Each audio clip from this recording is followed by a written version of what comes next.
Welcome to our new video where we propose and present a new economic system called Godlism. This video is a brief overview of the paper I have written and uploaded on ResearchGate with the link provided in the video description below. The paper is divided into 15 sections. The first one introduces the paper, while the second provides a justification for why we should not transition from capitalism to socialism or communism. Sections 3 to 7 provide an overview of capitalism, including its key foundations, how it addresses central economic questions, and its strengths and weaknesses. Sections 8 to 12 offer a similar overview of Godlism. Part 13 outlines how to enhance the feasibility of this new system. Chapter 14 compares Godlism with socialism, communism, and the gift economy. The final section concludes the paper. Let's begin with the introduction. I will outline the 3 key aspects that need consideration in the context of this paper: God's view of the world as abundant, the limited time we have on earth, and a clear distinction between Godlism, the gift economy, socialism, and communism. First, I argue that while God's view of the world is one of abundance, humans often view it through the lens of scarcity, which is a social source of much suffering. We need to align or restructure our economic and social systems with God's visions of abundance, generosity, and justice for all. Second, I expound on the fact that the average life expectancy is currently only 72 years. This is minimal compared to the millions or billions of years we may exist in spiritual form. Therefore, I posit that each of us should live a rewarding and fulfilling life during this brief period of physical existence, a life full of rich experiences, happiness, and contentment. Our economic systems should be designed to facilitate this. Finally, I briefly differentiate between Godlism from socialism, communism, and gift economy.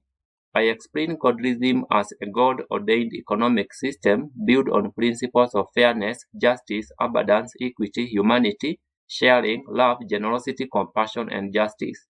This system is not tied to any specific religious belief, but rather embraces a set of desirable characteristics that ensure its functionality. Godlism involves a vast network of individuals exchanging goods and services for free. It borrows the best aspects of gift economy, capitalism, and socialism. Like the gift economy, Godlism is based on reciprocity without the use of money or bartering, and exchanges are also not immediate and may not involve the same form or individual. Similar to capitalism, decision-making in Godlism is decentralized, allowing individuals the freedom to choose their preferred economic activities. The public controls the entire economy, making decisions regarding production, distribution, and exchange. The system also incorporates some aspects of socialism through real-time economic management. Advanced technological systems play a crucial role in this process, tracking real-time data on production, inventory, and consumption. These systems monitor the output of every individual or group, facilitating informed decision-making and enhancing efficiency across the economic landscape. Godlism shifts the focus from making money to maximizing general welfare.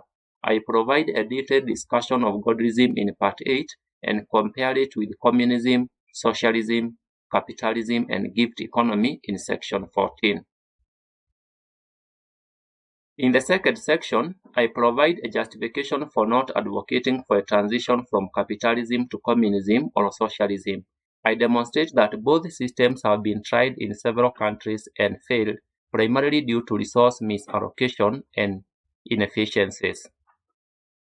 Examples of such nations include the Soviet Union, China, Eastern Europe, North Korea, and Venezuela. In Section 3, I explain capitalism as an economic system characterized by private ownership of means of production, market competition, and profit motive. It is built on the principles of individual liberty, property rights, and economic freedom. Part 4 outlines the key tenets or foundations of capitalism, which include private property rights, free markets, the profit motive, the price mechanism, competition, capital accumulation, and wage labor. Section 5 explores how capitalism addresses the central economic questions related to both private and public goods. The 6 questions examined are: what should be produced, how much should be produced, how should it be produced, by whom, for whom, and how to distribute it. In the next section, I show that the major strengths of capitalism lie in a sufficient allocation of resources, promotion of innovation, productivity, and creativity, enabling decentralized decision-making, and offering economic freedom. I encourage you to check out a video I created recently in which I used macroeconomic data to demonstrate that highly capitalistic countries tend to have higher rates of entrepreneurship, job creation, and consumer sovereignty through wider access to goods and services. These countries also exhibit greater rates of economic development, lower poverty and income inequality rates, a friendlier business environment, greater innovation and technological progress, better human development outcomes, sound macroeconomic stability, and consequently higher standards of living. Chapter 7 provides a detailed discussion of the limitations of capitalism, delving deeply into how capitalism promotes unethical behavior, dishonesty, and oppression.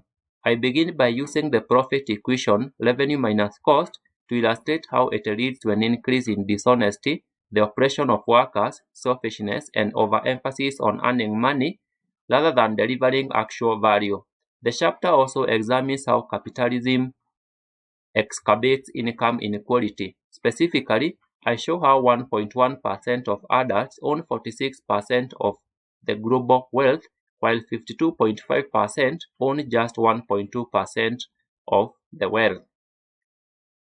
I then analyze the distribution of wealth by income group, revealing significant disparities among the 4 categories.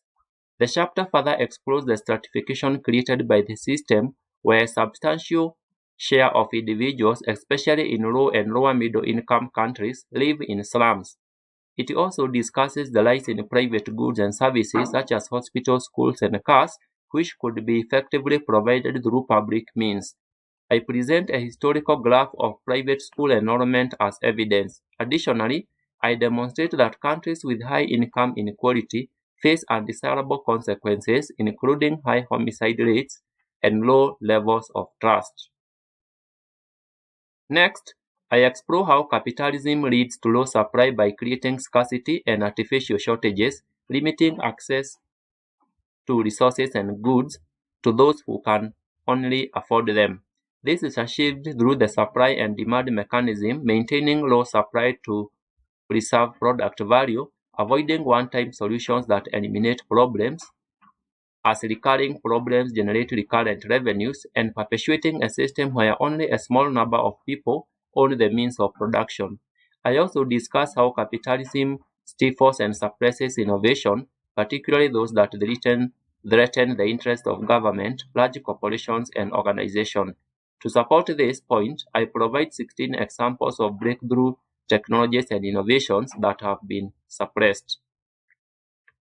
Under the theme of short-term thinking, I show how the obsession with quick profit prevents companies from producing durable goods, ensuring recurrent revenue instead.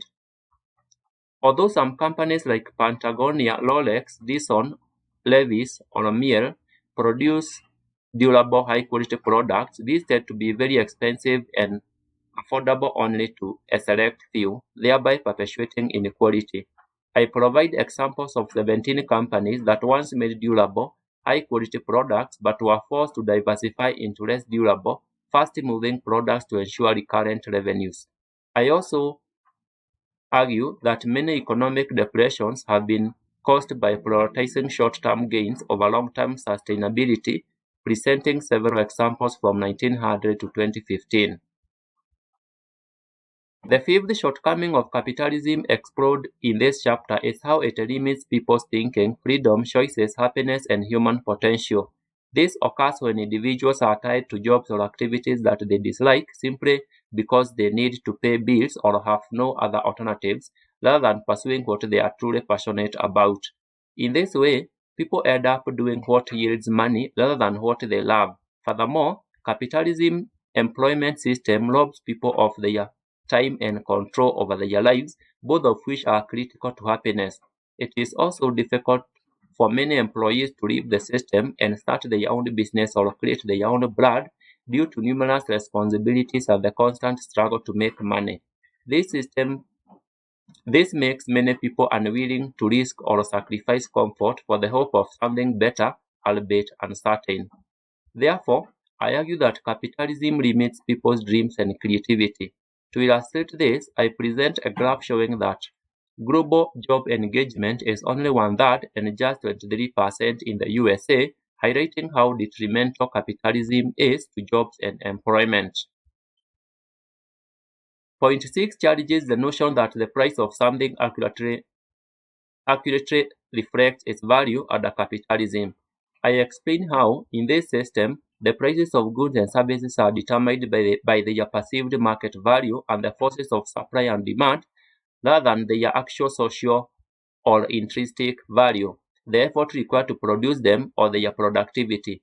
I elaborate on the limitations of price as a measure of value, emphasizing that it only accounts for tangible and measurable output. For example, individuals in politics, executive leadership, and entertainment tend to be overpaid due to their perceived value, while those in education, defense, farming, and healthcare, such as teachers, police officers, farmers, doctors, and nurses, provide services with substantial social value and long-term benefits to society, but receive little competition. I argue that the disconnect between price and value entices people to engage in activities that generate high profits, incomes, and salaries, but deliver little tangible value or productivity to the society. Examples include forming monopolies, financial speculation, speculative real asset bubbles, patented monopolies, for example drug companies, rent-seeking behavior through lobbying and regulatory capture, betting companies, executive competition, luxury goods sellers, gambling and lottery businesses, financial speculation and trading, and consulting firms, among others.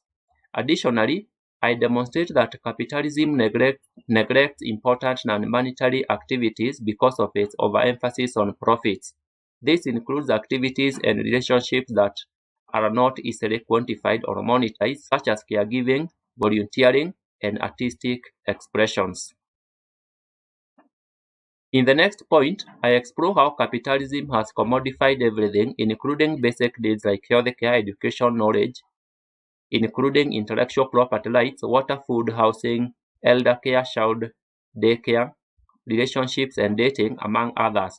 Although these essential commodities should be accessible to everyone with minimal struggles, they are among the most expensive items under capitalism. I present a figure showing the inflation of key items in the USA between 1997 and 2024, illustrating that the cost of these basic necessities has risen the most. Point 8 argues that capitalism is flawed in that it makes it very challenging for people to invest in soft capital, that is, it discourages investment in virtues and actions that are abstract, difficult to measure, quantify, and monetize, such as kindness, love, mercy, and other virtues. Instead, capitalism primarily favors investment in tangible, physical assets such as buildings, machinery, and financial instruments. This system makes it very difficult for individuals to consistently do good to others as they are preoccupied with their own needs, projects, and ideas. This is because the focus is on profit maximization, not the maximization of general welfare. The next argument discusses how capitalism has led to overconsumption and consumerism. It also highlights the double-edged sword nature of capitalism, where the oversupply of goods and services in the market unequally benefits the involved parties, creating a win-lose dynamic instead of a win-win situation. Here are a few examples. Overproduction by farmers benefits consumers through lower prices and larger quantities, but depresses farmers' incomes and wages. Overproduction of graduates benefits employers through lower wages and an abundance of employees, but harms job seekers through low salaries, job market saturation, and underemployment. Similarly, overproduction of oil and gas can lower fuel prices for consumers but reduce profits for producers and exporting nations. The housing market also demonstrates this pattern, with oversupply reducing property values and rental costs for consumers but harming landlords and developers. Even the pharmaceutical and electronic industries are susceptible to these dynamics, where overproduction can lead to lower prices but reduced profitability. I then illustrate how capitalism often relies on external forces to survive or thrive. Consequently, we have seen colonialism and neocolonialism, labor exploitation, and environmental degradation such as deforestation, over-extraction of natural resources, and overlayers of debt and international trade. I present a graph of 44 countries, including 38 OECD ones, showing that both public and private debts have risen faster than GDP growth as countries try to prop up their consumption and investment expenditures to fuel growth. Figure 9 illustrates that all country groups have experienced a significant rise in borrowed money as countries have often resorted to quantitative easing and other expansionary monetary policies to inject liquidity into the economy.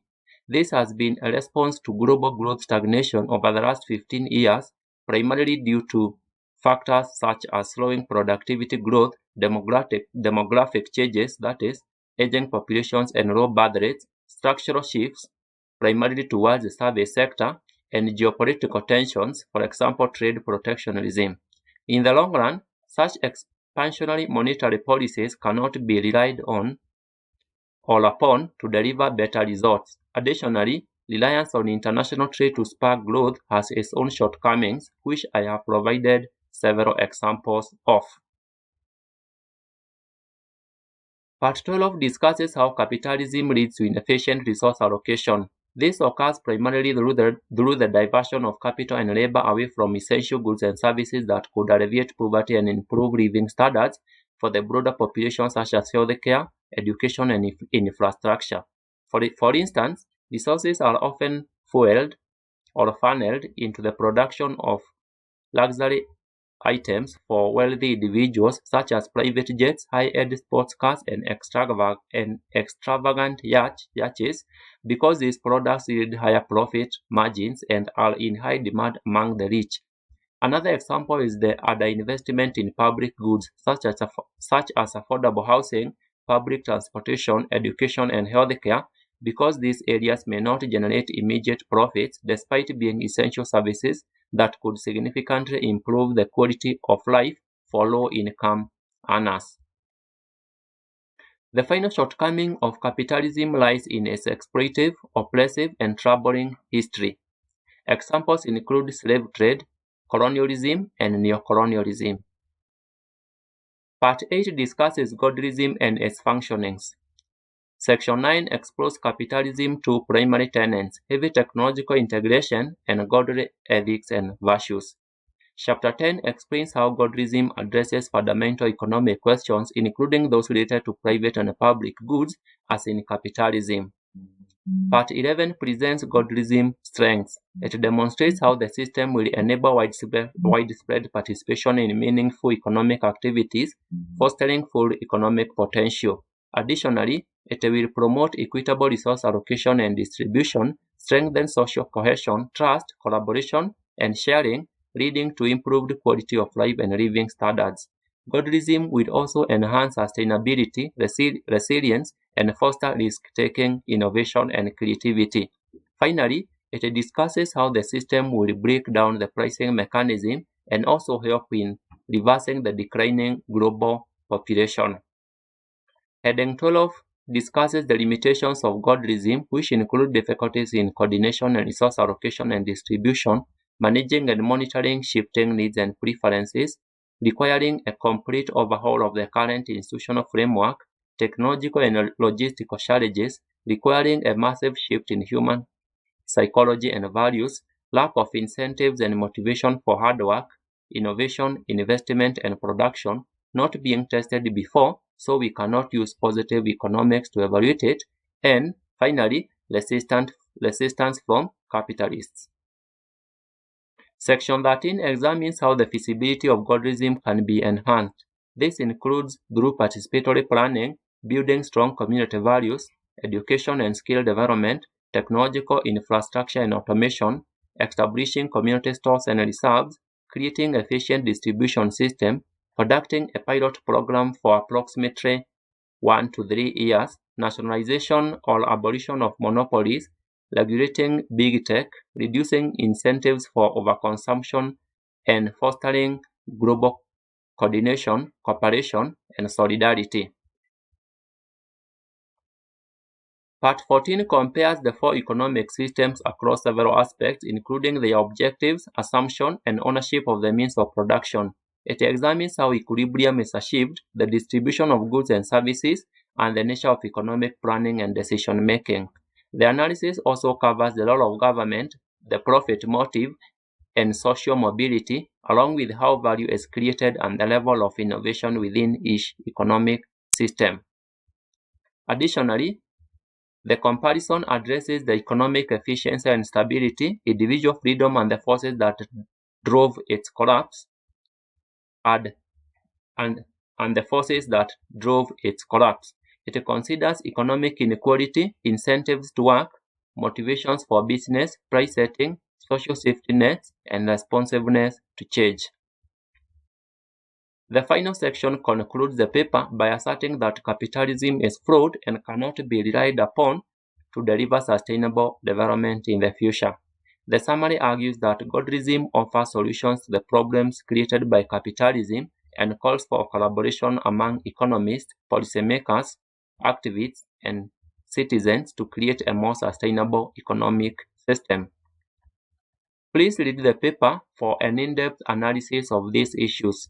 The upcoming project will be a paper or letter titled Acacia's Declination of the Managing Director Position at the Global Institute. Acacia's Declination of the Managing Director Position at the Global Institute of Sustainable and Holistic Development. Until then, goodbye.